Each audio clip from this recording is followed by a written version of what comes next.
അമ്മേ, ഞാനിന്ന് കുറച്ച് വൈകിപ്പോയേക്കാൻ. കുഴപ്പമുണ്ടോ അമ്മേ? എന്റെ അമ്മ എന്നോട് പറഞ്ഞാ വിട്ടത്. ശോ, ഞാൻ നേരത്തെ ഏക്കണ്ടതായിരുന്നു. ഇവിടെ വന്ന് അവിടുത്തെ പോലെയൊന്നും കിടന്ന് ഉറങ്ങരുത്, നേരത്തും കാലത്ത് ഏക്കണം, ഇവിടുത്തെ ചിട്ടയ്ക്കനുസരിച്ചൊക്കെ ജീവിക്കണം എന്നൊക്കെ പറഞ്ഞാ വിട്ടത്. ആ ദിവസം തന്നെ ഞാൻ കുളവാക്കി. ഇനി എന്താ അമ്മ ചെയ്യാ? അതൊന്നും കുഴപ്പമില്ല മോളെ. ഒരു ദിവസം ഇച്ചിരി താമസിച്ചേറ്റെന്നോർത്തൊന്നും ഒരു കുഴപ്പമില്ലാന്നേ. പിന്നെ വീട്ടില് 11 മണി വരെ കിടന്ന് ഉറങ്ങിയ പോലൊന്നും ഇവിടെ കിടന്ന് ഉറങ്ങരുത്. ഒരു 7 മണിക്കെങ്കിലും കേൾക്കണം കേട്ടോ.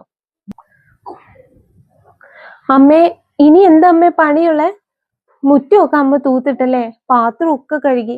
ഷോ, ഞാൻ ഒന്നും സഹായിച്ചില്ല. അമ്മേ, ഞാനിനി എന്താ അമ്മ ചെയ്യണ്ടേ? മോൾ ഇനി ഒന്നും ചെയ്യണ്ട. അമ്മ രാവിലത്തെ പണിയൊക്കെ ചെയ്തിട്ടുണ്ട്. പിന്നെ കാപ്പിയൊക്കെ ഉണ്ടാക്കി വെച്ചിട്ടുണ്ട്. ഇനി പ്രത്യേകിച്ച് പണിയൊന്നും ഇല്ലെന്നേ. ഇനി ഉച്ചത്തേക്കുള്ളതല്ലേ.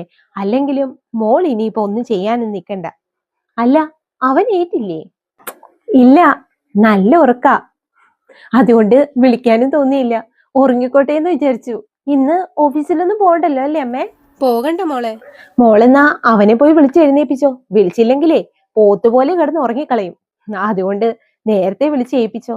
പിന്നെ 2 ദിവസത്തേക്ക് മോളെന്തായാലും അടുക്കളയിലോട്ട് കയറണ്ട കേട്ടോ. പണിയൊക്കെ അമ്മ നോക്കിക്കോളാം. നിങ്ങൾക്ക് എങ്ങോട്ടെങ്കിലും യാത്രയൊക്കെ പോകാനുണ്ടെങ്കിൽ പോയിക്കോ. അവനോട് ചെന്ന് തിരക്ക്. എന്നാ ഞാൻ റൂമിലേക്ക് പോവാമ്മ.